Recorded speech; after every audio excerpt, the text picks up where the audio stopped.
All right, we're live again. Hello, everyone. Now, for those of you who are joining us, we have Dr. Rob on today, or Doc Rob, and I'll be joining again for this hangout. So, hello to everyone. If you're wondering where I've been helping mediate the events behind the scene past couple of days. But Denise has been doing a great job, so I want to give a round of applause to Denise. Yes, a round of applause, Graham. So, I guess we can just hand it right back over to you, Doc Rob, and introduce yourself and tell us what's going on in the natural world of medicine. Well, it's great to be here. I'm a naturopathic medical doctor, and I add the medical in there because graduating from Southwest College of Naturopathic Medicine in Arizona, we are given the option to either designate ND or NMD, and I definitely make a distinction by saying NMD because I went through a 4-year medical grad school, hands-on with clinical shifts and DEA number. I can do IVs and blood work and all that primary care physician things where some naturopaths are getting their degrees on an online program. And while I promote education fully and admire people's interest in getting health information and becoming healers, as consumers, they should know the difference. And that's just one of the things I'm a big passionate advocate for, is know the difference, know the training of your chosen healer, whatever that might be. I'm also a natural trained gourmet food chef. So I went to culinary school in New York, the Natural Gourmet Institute for vegan, vegetarian, organic culinary. But my background before that was in anthropology, cultural medicines, the history of medicine and food, and how we evolved as societies, and where we made mistakes. And it's always been a passion of mine to promote the things from nature that we can use, that we can find, that actually heal us very well and effectively in a safe way. And plants and botanical medicine and herbology is definitely an area that sometimes is overlooked for simplicity, but at the same time, it's where most of the good pharmaceuticals over the last many years were derived from. People know Valium, but I like to use valerian root. Why? It works pretty similarly. Maybe not as potent, but there's things that are missing sometimes in the drug, that you don't get in the plant. Some of the balancing effects and total effects. So, yeah, I love it, and for most of my career, over a decade in natural products industry, so all the things you go to health food stores and Whole Food Market for, that's been my background. So when I help people, I don't typically sell my product to them. I help them find a product they can get easily at their neighborhood health food store, because that, to me, is more important, and it's convenient, it's accessible, and it's natural. Nice. And for those of you who just joined us, and perhaps you may have seen the prior hangout where Ty Bollinger was explaining the history of medical doctors and the people that were at the forefront of healthcare before the invention of the MD were naturopath physicians, such as Doc Rob. So this is just the perfect segue into the things that Doc Rob is passionate about. And we encourage everybody who's on the Hangout to ask questions in the Q&A panel, and we will make absolutely certain that your questions are answered. Sounds good. Now, let's get into a topic here. As you know, the weekly hot topic has been CBD. Now, Dr. Rob, if you could, just tell us about what you know about CBD and its benefits. Well, I'm excited, first and foremost. I mean, as I said in a previous talk on this, 10 years ago I would go out and lecture on probiotics, and the majority of the room had no idea what probiotics meant. Fast forward, just about everybody knows or has heard of or familiar with probiotics today. I really feel passionately that CBD is in that same arena, whereas many people are just finding out about it. Many people still don't know about it, but CBD will become a household name. It'll be available in your health food stores. Your doctors will be promoting it. It'll be probably as popular as vitamin D. Things like that have become very popular in the medical model of late. Cannabidiol is a major constituent found in cannabis or marijuana for the most part, although hemp, which is the cousin, we now have CBD coming from hemp stalks and hemp seeds, and we find several constituents in in cannabis, in the cannabis family, THC being for many years the most popular, most well-known, and that typically because it has that psychoactive component, it gives you a high, although it does have many health benefits as well. So I don't want to exclude the value of THC beyond the high part or the psychoactive part, but CBD is becoming popular because it's showing tremendous health and wellness applications without having a psychoactive or high component and being safe. And I think the majority of research being done in Europe and Israel and now building in the States and so forth is we're just tipping the iceberg. But this constituent's been showing to have positive benefits for everything from Alzheimer's to diabetes, to has high antioxidant value, to neuroprotective value. I mean, just so many things, and that's exciting because we can use it as a standalone, but we see the use and application with other herbs and other ingredients as a companion product as well. So it's got tremendous potential, and we're just tip of the iceberg. Wow, that's fantastic. So when you talk about neuroprotection, of course we had to do lots of research in order to be able to ask educated questions of our speakers. And I do see that there's some interest from the National Football League as it pertains to cannabidiol CBD. Do you have any thoughts on why that might be? Yeah, well, whenever you have, certain oxygen flow, when you have increased mitochondrial function, when you have better functioning of the body as a whole, CBD has been talked about as being a overall balancer, like just balances your body and your homeostasis and lets things function more properly. When you have that capability, your body is able to respond to everything from an impact to a stress, can be more responsive or better handled. As I was mentioning to you earlier on the slide before the chat, there are studies now working on ways to increase oxygenation, nitric oxide production, and mitochondria, which helps with their energy. And the people that train in the study shows that those that are at high altitude, so let's go back to Colorado and the mountains and Denver, the football players there, if they get headed, they have less likelihood of concussions or damage from being at high altitude, simply because the extra oxygenation and the carrying capacity. So they're doing more and more research that in that high altitude or that increased oxygenation capacity and higher antioxidant capacity, you can withstand a greater blow. Not that I'm advising more blows to the head by any means, but at the same time, it's been showing. It's amazing. This is all newer stuff, especially because, like you said, the NFL is really spending a lot of effort and resources in how to minimize concussions and how to minimize post-trauma issues. And I think that we're just, again, there's going to be a lot more research on the actual functional mechanisms of CBD. I don't know if we know all of them, but we're seeing this antioxidant protective nature around the nervous system in general. And even, like I said, even with Alzheimer's and other cognitive function areas, CBD plays a great role in potential healing down the road. Wow. We're getting some questions that are coming in, and are you able to see those, Doc Rob? I do see some of them. Okay. Like, can you address? I can go through a couple. So one of the questions is, do you still get CBD benefits from the hemp oil in the health food store? My friends, I've been in the retail store markets for many years. Some of the top hemp oil companies and hemp products that are currently available are friends of mine. They do not look and specifically process currently for CBD. So while there probably is a small amount of CBD in the common hemp oils in the health food store, they're not specifically isolating that constituent and putting it as a high CBD value for that kind of benefit. Do I see that changing in the near future?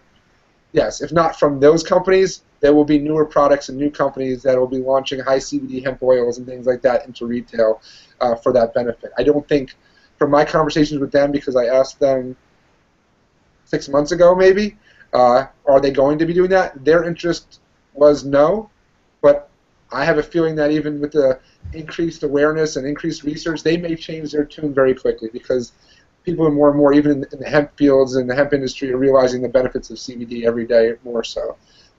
So I would still believe me that hemp in general, hemp protein, hemp oil, high omega-3s, good spectrum amino acids, they are all very nutritive, very beneficial for you regardless of the CBD component, so don't push it aside as not good just because the CBD levels aren't very high. Support your hemp companies and hemp products regardless, because you want to support this whole hemp movement. But you'll see more CBD, and those products that'll have CBD or high level CBD, you'll know it on the label. They will put it on the label. This product contains, you know, high levels of CBD. If they're not doing that yet, or if they're not, they will do it soon. That's one. I also wanted to add, because I have had to do some research in order to be able to discuss this topic. And Curtis, that was your question.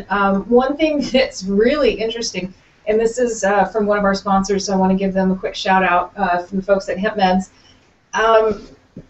To achieve 10 grams of, or 10 milligrams, that's right, 10 milligrams of CBD, you would have to consume 5 8-ounce bottles of hemp seed oil that you would find in a health food store in one serving. So obviously we don't recommend that if you are looking for.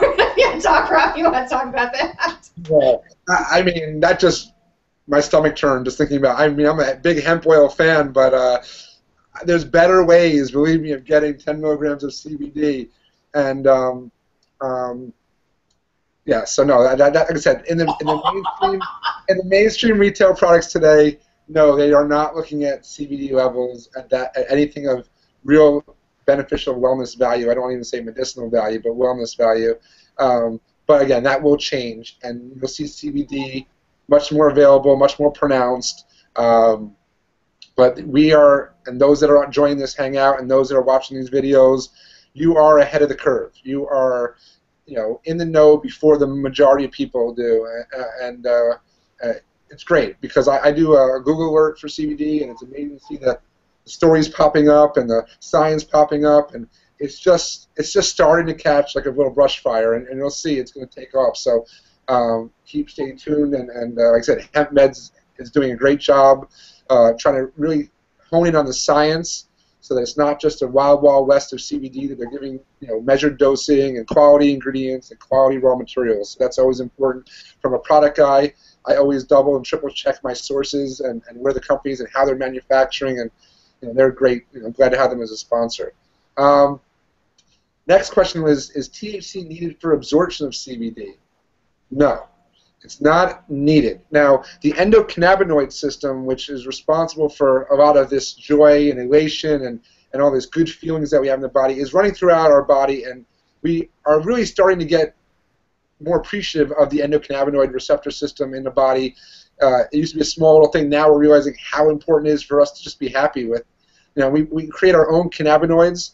That we produce some of them ourselves, and then we have some external cannabinoids like CBD and THC. They do work both synergistically and antagonistically with each other.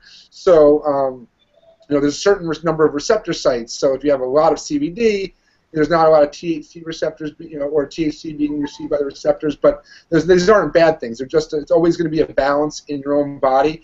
Like someone can consume 10 milligrams of THC and be loopy, you know, and feel great and be smiling and just feel like totally relaxed. And other people will take in 10 milligrams of THC and feel very little. This is because you all have independent individual receptor sites and different levels in your body. So, you know, they're actually, that's what happened in Colorado recently. They're trying to add some regulation to the edibles and how much THC can be in the edibles at one time, because they're seeing people eat them and not realize that, A, sometimes it takes a little while for it to absorb. Also, THC, unlike CBD, when it goes to the liver, it changes its function. That's why it changes its form a little bit.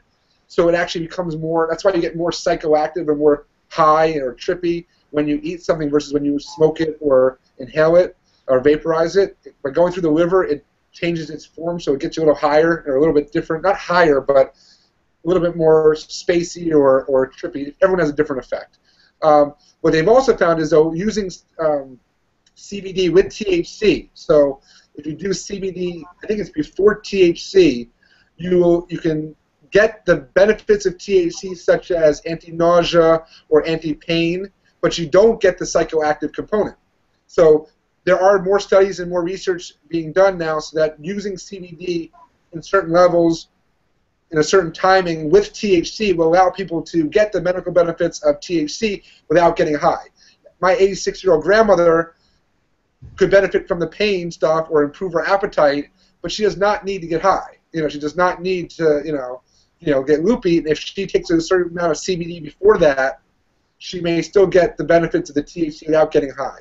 So this is all very new and very interesting stuff, and that's why most of the time we talk about the whole plant is always some of the best, because the whole plant has its balance, and that's also why you find problems now with strains being produced in marijuana with super high levels of THC actually being a problem.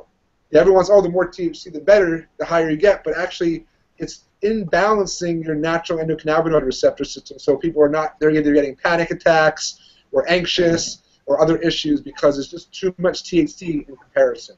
People do not have those benefits or those side effects typically with CBD. You're very, very safe. You don't get high. You get a lot of wellness benefits without having this overabundance or concern. So, how are we treating glaucoma with cannabinoids? Is transdermal THC and CBD a sufficient substitute for inhalation? I'm not going to get into treating glaucoma and that whole system today. It's a whole other mechanism, and that's. Yes, we're seeing a lot more application of transdermal CBD, especially. A lot of the antioxidant value in the CBD is being used in skincare products with CBD are having great results. So I definitely look at that growing. You're starting to see that pop up in more spas and doctors' offices and dermatologists. And I really believe in the anti-aging market as well as the retail health market. You'll see a lot more of the CBD personal care, body care products. And it does, and again, with the sufficient substitution, that's, again, very subjective. What is sufficient? You can do a lot of different amounts of CBD for different people. Like I said, different people are more sensitive than others. But using, as I said to everyone, if I were to say, how much vitamin C do I get from, is this taking this vitamin C pill enough? Well, it might be enough, but I also recommend eating oranges. Like having it from different sources is probably the most ideal. So whether you inhale a vapor pen or you do some skin, care, or we get some hemp oil with high CBD, the idea is to rotate and vary your sources. You don't always want to depend necessarily on one delivery system or one item or one product. Even if I do a multivitamin, I like to rotate my multivitamins every couple months just to get a little bit of a different balance or different makeup of that product. Hello from Colorado. Yes, I agree. As we said, edibles do need some regulation. Especially because it takes time. If you ate before, how well your body is digesting, how good your liver function is. Someone might take a 10 milligram mint, like I saw in Colorado a couple weeks ago, and feel nothing, and some can't keep themselves together. And that's very, we're learning. This is a growing field. The science has held it down for so long, and now everyone's so excited that we're, trying a lot of things. But I can tell you that I was grateful to attend Cannabis Cup in Denver on 420. And I'll tell you the one thing I recognize, different from a lot of the beer fests I've been to, is that everyone was in a good mood, everybody was friendly, everyone was chilling, everyone wanted to help each other, they were very supportive, and that is what this is all about. This is about a community and a movement, and to recognize not only, cannabis, but that there's so many plants and botanicals and herbs out there that are beneficial and can be utilized more frequently. I'm a big advocate of what's called the adaptogen category of herbs and plants, and that's astragalus, ashwagandha, maca, ginsengs, cordyceps, holy basil. These are amazing herbs and plants, and they will be, much more recognized as we start to support and see the benefits of herbs and plants as a whole. The majority, I think when someone's like 70-80% of the world uses botanicals and homeopathy as their primary care medicines, except for the U.S., which is pharmaceutical. So much of the other world uses botanical medicine and homeopathy, energetic medicine, not first-line pharmaceuticals. So we will hopefully wake up to that and start utilizing it more often. And you need naturopaths that have real good, competent training to help us, to help patients, guide them how to get off the medications and how to get onto other supplements or other herbs and other protocols that will still be very beneficial. So. Now, Dr. Rob, we have a few questions from previous Hangouts here that we saved. No, not on this one, forget. I'm just kidding. We saved these especially for you. Can you juice raw cannabis with THC and CBD without the high due to not burning it? Great question. I am one of my areas that I want to research more, and I plan to over the next few months. Juicing raw cannabis leaves is amazing. And from the medical stories and medical histories I've been reading and learning about, it's got tremendous benefits. And yes, when you do not heat or cook THC or cannabis, it does not have the psychoactive components. So yes, juicing cannabis leaves with your spinach and your kale and your beets and all that stuff, I think will become a lot more commonplace because it has tremendous benefits and you do not get high. You can juice it and go to work and not feel like you're getting loopy. Now, however, you may have THC levels in your bloodstream, so that's where different states and different laws and that we have to start to sort out that regulation. And they're working on it, just like driving. I was watching this, doing some research on cognitive function, and they said that those cannabis users who do it once in a while on the weekend, and then try to drive or then try to do a cognitive function test, were doing horribly. But those that were everyday users from a medical standpoint, or medicinal users, medical marijuana users, didn't have that impairment. So almost a tolerance, and I don't like people to say to abuse it, because you're not really abusing it, but the body does start to find its own balance with the endocannabinoid receptors, and you're not getting as, spacier, out of control. And again, I don't necessarily say people need to use it every day, but if you have a health condition where you see benefit, especially if CBD, as well as a THC in the non-psychoactive forms, I see there's no reason why we shouldn't be starting to use that as a regular daily supplement.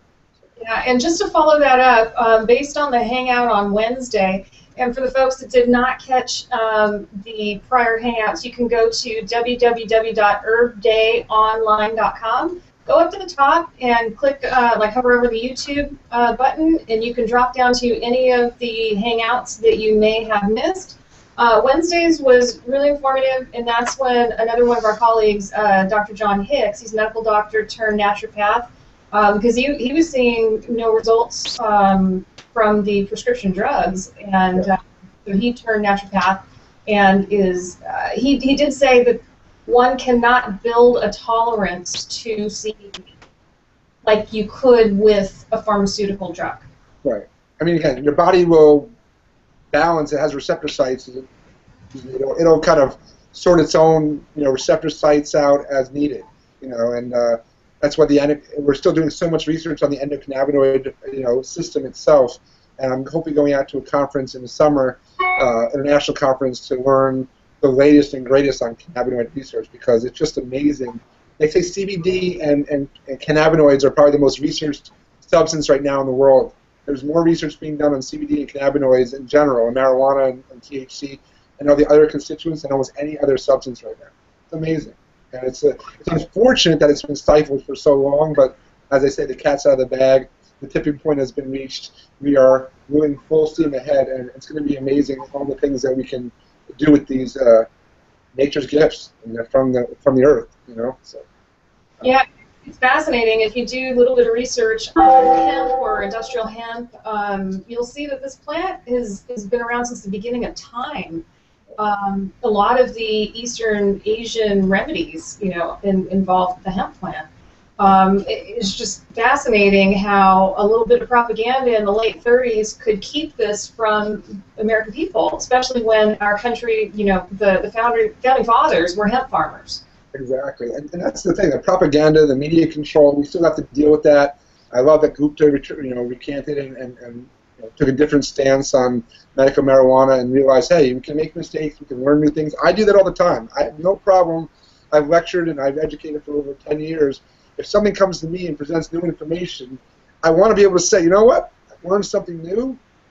I have a different position on it. I have a new understanding of it. And I think that those that can't do that, that arrogance or that fear of the fallibility, they're just missing the boat. You're human. You're supposed to obviously be learning and getting new information all the time. And so I'm just looking at a couple of these other questions real quick. Can CBD smoked in bongs, CBD smoked in the form of joints? You know, the truth is I've always been, delivery systems have always been important to me. That's why I went to food as medicine. You know, even with the medical, you know, with a doctor's degree, I went to culinary to figure out how I can give people nutrients through food. I'm a big believer in vaporizing because it does reduce any of the carcinogens or other, you know, inflammatory effects to the body, where vaporizing or even edibles seems to have a lesser impact than smoking. Obviously, a bong or a water pipe would help. However, we're talking about smoking, so we're talking about cannabis, we're talking about marijuana, and you'd have to find a strain like a Charlotte's Web strain, or there are a lot more strains being produced now because of these amazing findings of CBD that are much higher CBD, low THC. And yes, you can still get benefits from that. However, the purity aspect, when we're talking, a lot of these applications aren't so much recreational like they did for THC. CBD is being used much more for medicinal. Now, as much as it can calm you down, it's known to be an anti-anxiolytic, so calming down the nervous system.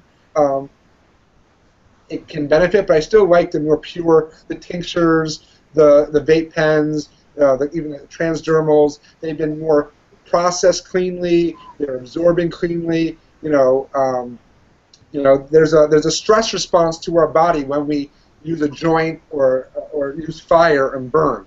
It's not only how it's kind of inflammatory, the smoke, to our throat or to our lungs. It's to the mucosal lining, and that inhibits or that promotes a stress response in our body.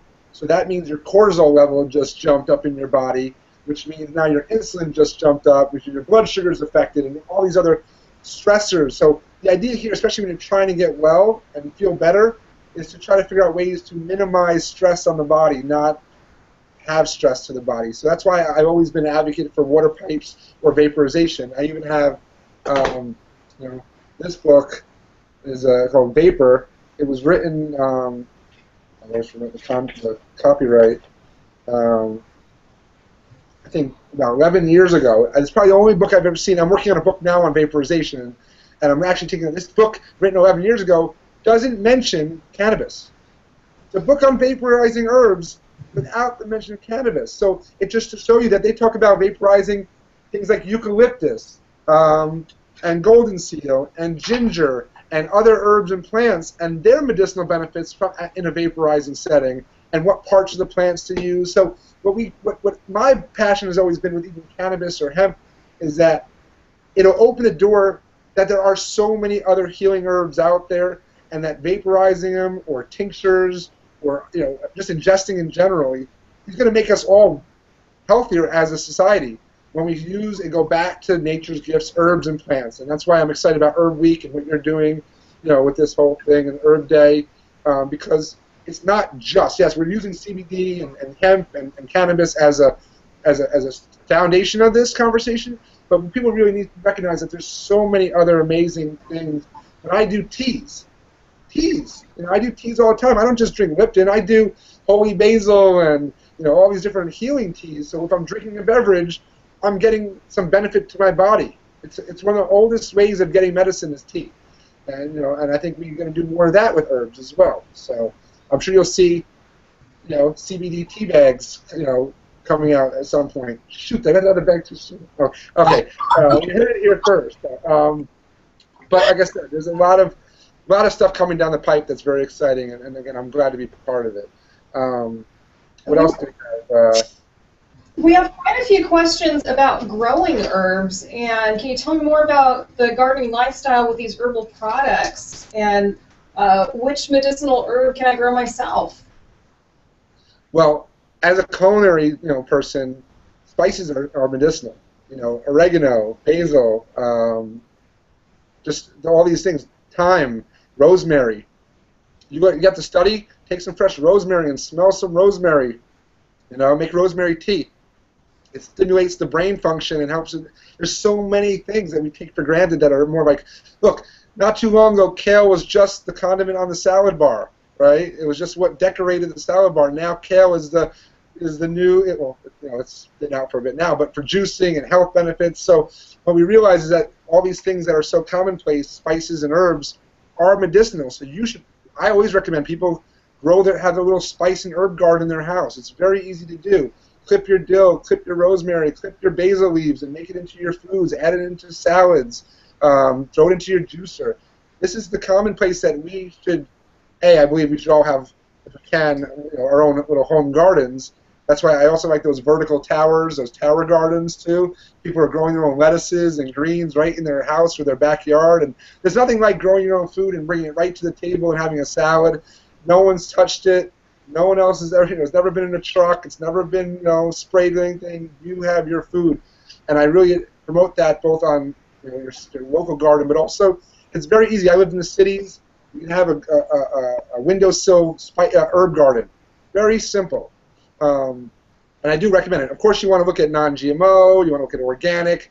You want to use organic soil. One of the things that I've also I promote and is a product called Jungle Flora. I actually have a bottle here. This is, I don't know if you can see it, Jungle Flora. You can get it on Amazon or Wayfair or HomeDepot.com. It'll be available everywhere. It originally comes from Australia. These guys have been using it for over a decade. It's a fermented organic compost liquid, but it's a concentrate. So 3 ounces dilutes to a gallon. So you add a gallon of water to 3 ounces of this, and it makes everything grow. We've used it on vegetable gardens. Yields that were like cucumbers this big, where now you can't see it in the screen because it was that big. And they didn't do anything else except add this to the soil regularly. They use it for golf courses, vineyards. And what's really amazing is they use it on where horses graze, because the same product, because it's got fermented bacterial component, takes away the heavy metals.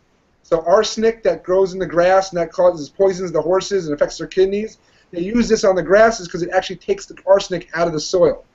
So it makes the soil healthier. In Australia, they had like an old gas station, and they ripped it down, and the government wouldn't let them build anything on that property because it had all this oil residues and toxins in it. Well, they used this stuff for 2-3 months, spraying the ground. They retested the soil. Not only were there no oils or petrol, there was no heavy metals in the soil. So this is a product that rebuilds and repairs the earth. And so all the gardeners out there, all the farmers out there, I'm trying to get it out to them because we need to get our earth and our soil stronger so that the produce and the stuff that we grow from the soil has more nutrients and has more benefits. They were saying that a peach today, if you were to have a peach, even organic, it's like you have to have like 20 peaches, 15 to 20 peaches to have the same nutritional value of a peach grown in 1950s. Simply because we've destroyed the earth, we've destroyed the soil, we have different growing techniques, but this is hopefully something that will help us rebuild the soil a bit slowly. And even if it's just for your own personal garden, that's a good start. So that's one thing I'm a big fan of. Great. And a couple of years ago, there was a story in the news, and everybody was so shocked. It's like, how can jet fuel be found in baby formula, Well, okay, we kind of take the byproduct of the cow that ate the grass, and there you have it, And it's shocking, but it's true. So I'm just blown away. That's an amazing product. Thank you for bringing that up. Oil spills too, like the oil spill in the Gulf of Mexico. The chemicals they used they actually sunk the oil. So supposedly there's 5 feet of oil on the bottom of the Gulf sitting there, destroying the ecosystem. And it was billions of dollars for them to treat the oil problem. This product would have sprayed on top of it. It would have, with the microorganisms, would have broken it down to a brown biomass and dissolved into the water with no environmental harm at all. Wow. And cheaper. So, I mean, this is something that we're very big on: bioremediation, healing the earth, growing better vegetables, growing home gardens, getting things like hemp. I know that's another question, and I'm sure it's very common. How good is hemp? Meaning, for our economy and for our environment. I believe that's why I always say people always see me posting on my Facebook page and all those things about marijuana and cannabis. And I'm very quick to say it's not just about Stonerville. It's not just about getting high. That we need to promote hemp as a whole, because hemp has so many values, from concrete, for building supplies, for textiles and clothing, Whenever I can buy, I buy hemp shirts and hemp clothes, and I'm trying to buy more of it just to support that industry. And I suggest everyone else do that. Try to buy more hemp items. You know, I'm friends with the Bronners, you know, from Bronner Soaps. They're such huge hemp activists, and been doing this before it was popular, you know, and before it was even semi-acceptable.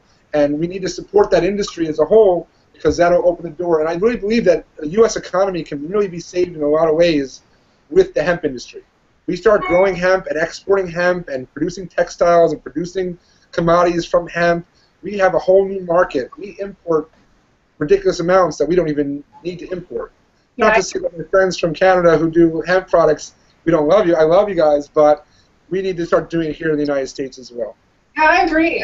One of the things that's baffling to me is we can import hemp seed oil from Canada, but you know, CBD-rich hemp oil is not allowed?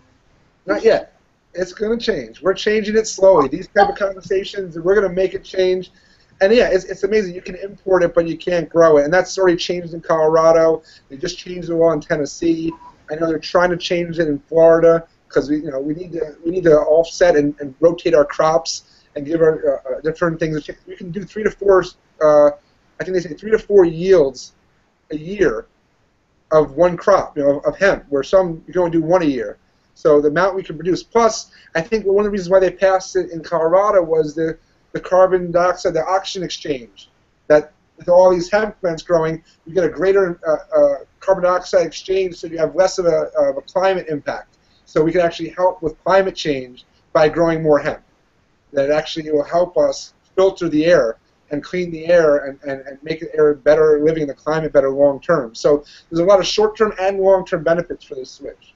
Wow, that's, from an environmental perspective, that's amazing, because they've torn down, you know, a lot of the trees, the forestry, and if something like this could replace that and help repair the earth, I mean, that's just a no-brainer for me. And quickly. That's the best thing. It grows quick. So that's the other thing. We're not going to wait for a redwood tree or a pine tree to take 30, 40 years or something to grow. They can then kill it and then make paper or something out of it. This can be done so much faster, so much more sustainably, and that's really what I'm all about. You know, that's much bigger than just getting marijuana legalized so people can smoke. There's so many medical benefits to both CBD and medical marijuana as a whole, and the hemp benefits as a commodity and as a textile, as a agricultural resource is tremendous as well. That's great. We did get one question, and can you please tell us other doctors out here the name of the conference that you're going to this summer? Well, I'm hoping to go. I still have to work out some of the logistics. The conference is the International Cannabinoid Research Society Symposium. Wow. I believe it's acrs.org maybe? ic.rs.org. It's actually in end of June in Italy. So I know that a lot of doctors want to go. It's a very probably expensive journey, but I'll tell you that stay in touch with me. Keep me in the loop, in your loops, and I'll be happy to share. I'm planning on going one way or the other, but I will happy to share the research I am introduced to during that conference. I'm happy to do a follow-up hangout or something like that. We could do some other things after that conference if those that can't make it to Italy are very interested in the latest cannabinoid research. So, Dr. Rob, I have a question. For a beginner, someone that wants to get involved with natural vitamins and herbs, what's a good starter kit to get involved with? What would you suggest to someone that wants to get involved with these natural herbs? Well, there's another great conference coming up. I don't know if you have a look at my phone real quick, or you can look it up as well. I believe from an herbal botanical standpoint, there's a Medicines from the Earth conference in North Carolina coming up, and it might be too late this year, but it's a good conference. Let's see, Medicines of the Earth. Let's see where they are. 2014 looks like it's May 31st to June 2nd in the Black Mountains of North Carolina. So that's more for maybe the professionals, the practitioners who want to learn more about herbology and botanical medicine. It's a great place. The people from Gaia Herbs really support or sponsor the majority of that event every year. You have some of the top botanical herbologists going to that conference. I've gone a couple times. You know, simply put, you tap into your local Home Depot, Lowe's people, and say, look, I'm looking to start a small herb garden. I want it to be organic. I'm looking for, organic seeds. There's a lot of organic seed companies online. Definitely start with the seed. That's where we really have to be focused. Don't go cheap on the seeds. Check your sources. I have a book somewhere in my office here, stack of all these organic seeds and organic farming supplies, because it may cost you a little more, but in the long run, it's going to save you lots in healthcare and everything else. But those tower gardens, it's a great starting point. Vertical tower gardens, whether you live in an apartment building or if you have a yard, try doing raised gardens. They're very easy to do. Set up a small, it could be a small 4x4, little raised garden. Plant a couple things. Some people don't have green thumbs. Some people have, more of a green thumb than others. Another really great company that I came across with and hope to help out is called Growums. And if you have kids and you want to learn about vegetables and get them excited about growing, check out growums.com. Okay? You can tell them I sent you. If you want to ask them questions, tell them Doc Rob sent you. Growums, Growums. It's for kids. They have little kits. They have all these little things. You can grow your own vegetables. You can grow your own little meals. It walks them from start to finish. And even for the adult that doesn't know what they're doing, don't worry about the cartoons. Don't be embarrassed. Start with something simple. Like if I can grow a very simple garden that later on I can make a stir fry with the vegetables I grew, I don't care if there's a cartoon on the cover. They're organic seed, non-GMO seeds, and it's done properly. That's what I recommend fully. It's a great starting point. What's in Doc Rob's Fantastic Four garden? What are your 4 fantastic seeds? That's such a limiting question. It's toughy. So I like a dark green. I like a kale or a collard. I like that something, a base that I can grow and juice, and even add to salads. I do a lot of stir fry with coconut oil or ghee or things like that. So a nice dark green is good. I like a couple of the herbs, like a little bit of rosemary, a little thyme, or basil is just great because it smells so wonderful. Basil essential oil has all these properties. I just spent some time with some essential oil experts and herbology experts here in Florida, and I'm like, oh, my neck's hurting. I know a lot of remedies. She's like, here's some basil oil, and rubs it out, and I'm like, whew, it smelled good and it felt good. So that's not a bad thing either. I'm a cucumber fan, so that's just a personal preference. I'll snack on cucumbers, all the time, and they're usually a pretty good thing to grow in a starting garden. They usually last pretty good. Time to start planting. I'm from the Northeast, from New York originally, so this is about when you want to start getting those gardens in place and start laying it down. Everyone does cherry tomatoes, and tomatoes are very easy to do. I personally don't. I'm just not a big tomato person. I'm an A blood type. I don't do so many tomatoes or nightshades, but yeah, I mean, again, for me, just like I tell people about what vitamins and their delivery systems. The same thing with the garden. Grow what you're going to eat. Grow what you're going to use. That's the number one thing. If you're going to grow it just to see how pretty it looks, that's your preference. But I want to grow stuff that I know I have a handful of recipes or a handful of things. Sometimes peppers are good. You get some nice red peppers if you can get some organic ones. The other thing I would do is go to Environmental Working Group, EWG.org, and look at their Dirty Dozen. Stay on the Dirty Dozen and figure out, are there any of these Dirty Dozen, and that means the produce, the fruits and vegetables that have the highest levels of pesticides or toxins or chemicals applied to it, and see if maybe even if there's just one that you can grow yourself, so that you can get that and not worry about buying it and whether it's got sprayed or if it's organic or things like that. So maybe pick 1 or 2 that if you can grow yourself, depending on your climate. See, it's hard because some people have different climates. Some things grow better in certain areas, So check Lowe's. They have a guide. Most of the online organic seed companies have growing guides. Not only when to plant, but how much space it needs and how much water and light it needs. And there's a lot of people out there that just want to help. There's a lot of people online. There's a lot of YouTube videos about growing, how to build your own raised garden. take advantage of technology. You know, the how-to world is out there. You know, you're not on your own anymore. As long as you have a computer, which if you're listening to this, you do. You know, there's no reason why you can't go to how-to or about or YouTube and find whatever you need to find. And I just admire, you know, let people do that. Get your kids involved if you got kids. There's ways to do it. If you live in a city, don't like, you know, shy away because I don't live in a 30-acre backyard. You can do something small in a city apartment, no problem. I also, just as a side note, even though it's an herb thing, if you're feeling bold or if you think you can have if you have the land or the space, you know, look into having your own little beehive, you know, raising bees, getting your own honey and doing raising bees. We need more healthy bees on this planet. You know, the bees are dying.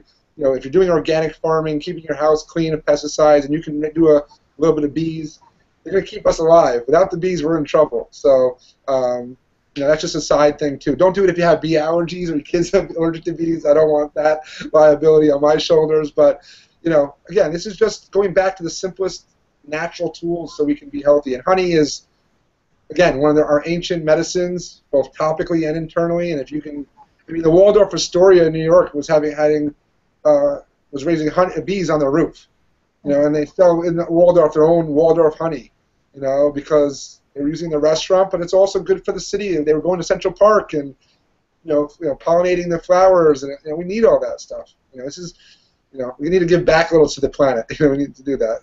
So. For sure. Interesting question that just came in, going back to topic of cannabis. How do you compare CBD to Rick Simpson hemp oil? Which do you prefer? And this is coming in from yeah, you know, I can't really answer that one right now. I have to compare it. You know, the Rick Simpson hemp oil, from what I understand, is high THC, kind of purifying the THC out of it. And like I said, there's medicinal benefits to both CBD and THC. There's still an uphill battle getting people having access to THC in all 50 states. I do know you can get CBD in all 50 states. So that, to me, is a great starting point. You know, that's the main thing I compare. I'm a believer that high THC THC oil and high CBD oil both have their places in the wellness center and in the healing paradigm. But some people can't get it. You know, my mom, let's say, or a family member has cancer. You know, do I think CBD is going to benefit? Yes. Do I think THC is going to benefit? Yes. I think the whole plant's got benefit. But in some states, will they have access to it without being afraid of going to jail or getting arrested? That's why you saw all these, you know, it was amazing meeting all these moms with their kids with seizures moving to Colorado or going after CBD for their seizures, and now they have, you know, CBD-rich hemp oil that is legal in all their states. And it's a blessing. You see these kids, you know, from before and after. It's amazing. So what we want is we want people to support hemp. We want people to support the continued research in, you know, CBD and THC. I don't want all the CBD advocates just to give up and say THC is bad for you, because that's not the case. You know, they both have their place, and we're going to have an uphill battle with legislation about why is THC so class 1, Schedule 1 ridiculous. Again, propaganda, but there again, eyes are opening, and legislative bodies are realizing power's in the people. Again, today I think it was here in Florida, they just said, the governor, who's totally anti-medical marijuana, said he'd support a Charlotte's Web, a high CBD strain for medicinal purposes. Because what are you going to do? Tell me that because you have an opinion on medical marijuana that my kid's got to have seizures and can't get access to good natural medicine that's safe? And they're realizing that the pressure from the people is what keeps them or not in office. Yeah. And we need to keep that pressure on the politicians to recognize that it's ridiculous. It was all misleading information, and we have safe and proven studies that this stuff should be accessible, hands down, and it'll change. So the one thing I talk about oils and all these preparations is people talk about in Colorado there's a lot more waxes and a lot more oils. There's a lot of information, and this is what we're going to have to get into down the road, is the extraction techniques. How are they pulling the CBD or isolating the CBD or the THC out of the plant? Some are using butane, some are using other things. So that's part of the lag, is that we're trying to make sure that as we allow it to become more available, that the processes in manufacturing are safe. So it's not so much that the plant's not safe, it's how do you extract it safely. You don't want people blowing up because they're using butane improperly and smoking a cigarette, and the house blows up that they're trying to get CBD oil out of. There's things like that. I dealt with whey protein. There's pros and cons of whey protein, and people don't realize that if you go for whey protein isolate, there's at least 3 different methods that they use to isolate the whey from the other components of the milk proteins. And 2 out of 3 I don't recommend. Wow. So that's part of this learning curve too. As we learn about CBD and THC, and we start to isolate powerful components and extracts, it's not just the THC, but all the toxins or other byproducts that we're getting in that process. So that's going to be an evolving thing. Rick Simpson, I believe, is doing a good extraction technique because he's getting a lot of health benefits. But I bet he'd probably be the first one to say it could be down the road scientific ways to improve on his oil. Just because science gets involved, there could be a cleaner extraction method that has less toxic byproducts. And I think he'd probably want that. I don't think he had a problem with saying, let's make the best, cleanest available product possible. Well said. Any more questions coming in? We have a question. What's better, growing indoors or outdoors? What are we growing? Again, I'm teasing. Again, it depends on where you live. Depends on your soil. Depends on your environment. Some people find hydroponic indoor growing easier to manage, and some people find they just like being outdoors in their garden, and like to be in the soil and getting dirty, and it's therapeutic for them. I really don't have a what's better yet, because we are still studying that. And again, you can talk about soil from the mountains of Colorado or Vermont and the growing that you can do there, or the Adirondack Mountains of New York where I grew up, to try growing it outside in Florida. It's not the same soil base. So. Well, can people still continue to grow throughout the winter? East Coast, let's say Northeast. They have to usually shift it indoors. Yeah. And they do that. I mean, there's some people that do seasonal. They bring their plants outside, in the warmer months. They bring them indoors in the colder months. Some do the greenhouses and they build structures, and they have to worry about heat. And again, it's the natural elements. We look at. I talked to someone the other day here in Florida talking about growing hemp, and they said the environment here would suit vast growth. The humidity, the richness. It would if you get the right soil base, it should grow quite well.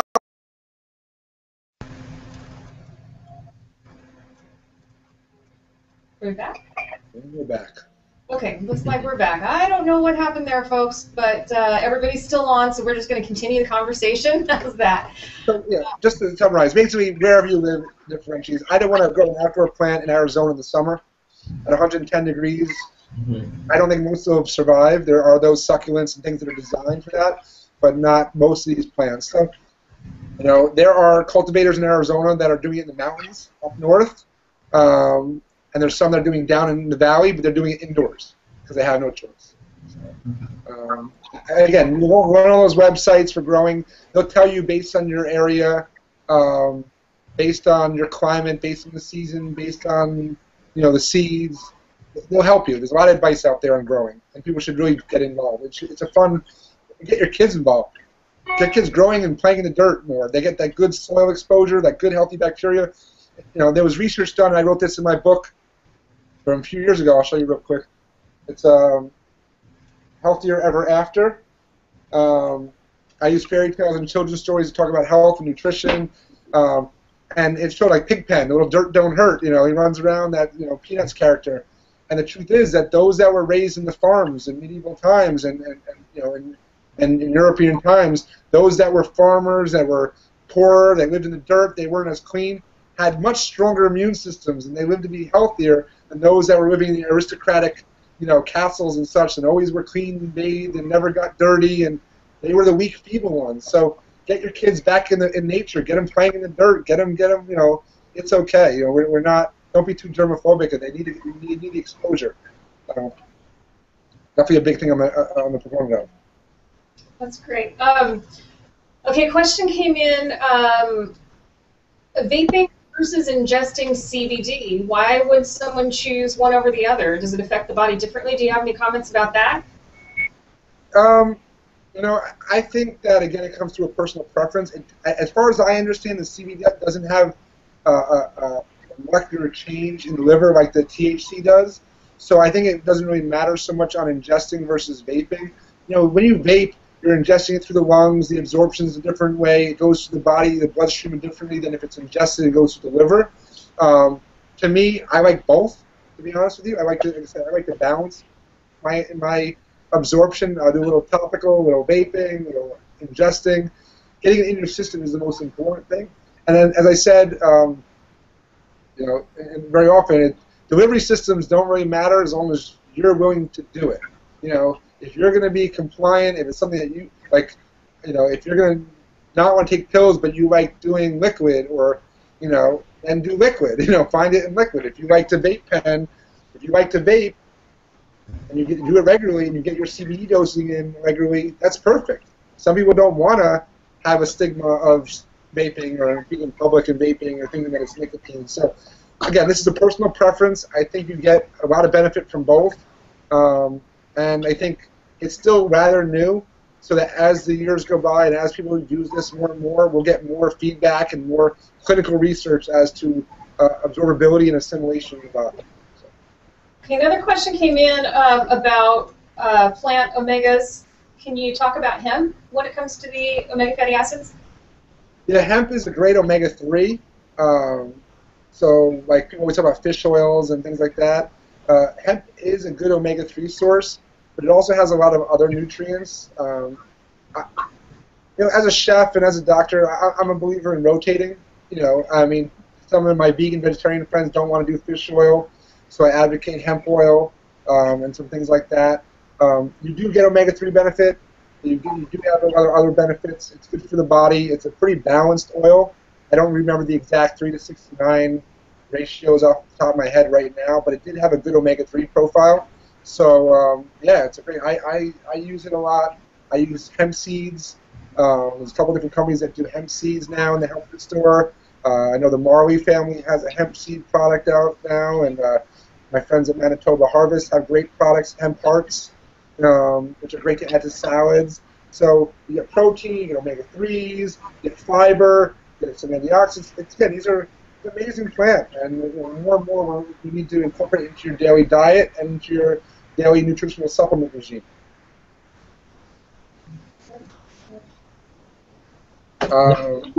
Sounds good. We're getting to the end of our hour here.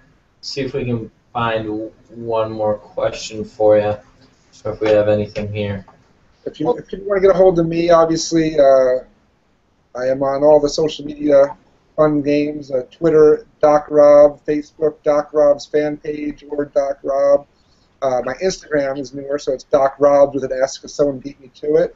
But I'm also just docrob.com, so if you want to connect and ask questions, and there'll be a lot more conferences, a lot more lectures, so a lot more information coming out on CBD and hemp and the movement, because this is what we're doing. We're doing botanicals and herbs, and we're getting people to be more natural and prevent disease. So. Yeah, Perfect. I wanted to give a thank you to our sponsors, big sponsors, Hemp Meds, and they're a marketing company. They distribute CBD-rich hemp oil that is legal in all 50 states and more than 40 countries. And I can tell you that this topic of hemp cannabidiol is opening hearts and changing minds all around the world. And we sincerely appreciate our sponsors to allow us to get this platform up and running so we can get the truth to the people. And it's people like you, Doc Rob, that we're really thankful for from a nutritional perspective, you know, and carrying this message on and helping people all around the world, because this message doesn't stop here. It's going to be available on demand forever, as long as the internet's on. So do you want to go over some of the people that are going to be on tomorrow? Yeah, so tomorrow's the big day, of course. Dr. Rob, thank you again for joining us at short notice, and a little bonus on a Friday. leading up to the big day. Tomorrow is the 2-hour panel event, and it's really where we want everybody to come on and just ask your questions and get them out. You know, we'll have a bunch of industry experts, we'll have doctors, we'll have you know, some of the leading people behind hemp meds with Charles Best, and we'll also have Dr. Hicks joining us again. Brandon Vera is going to be joining us, UFC fighter. He's a great advocate, and he's also got some amazing information just on the delivery systems and stuff like that, and how he takes it for being an athlete and his aches and pains, because we know he's got a lot of them, I would imagine. So.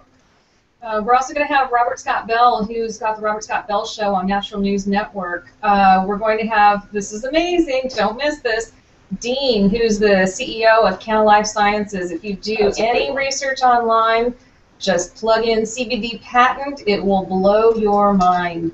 We're also going to be joined Chris by... Hussey is going to be joining us as well. Cannaway. Yeah. So you'll be able to get your questions in for the Cannaway world, which is an exciting world to be in right now. Oh, yeah. And I will have a personal guest joining me as well. Special guest. Special guest. We'll save that for tomorrow. Yeah, tune in tomorrow. So thanks, everybody. Keep your questions going. Keep opting in online, because we don't just answer your questions here. We also answer the questions that come in from the online opt-ins. And join us tomorrow. Thanks again, Dr. Rob. Thank you, Denise. And we'll see you tomorrow at noon. All right. Take care, everyone. Bye-bye.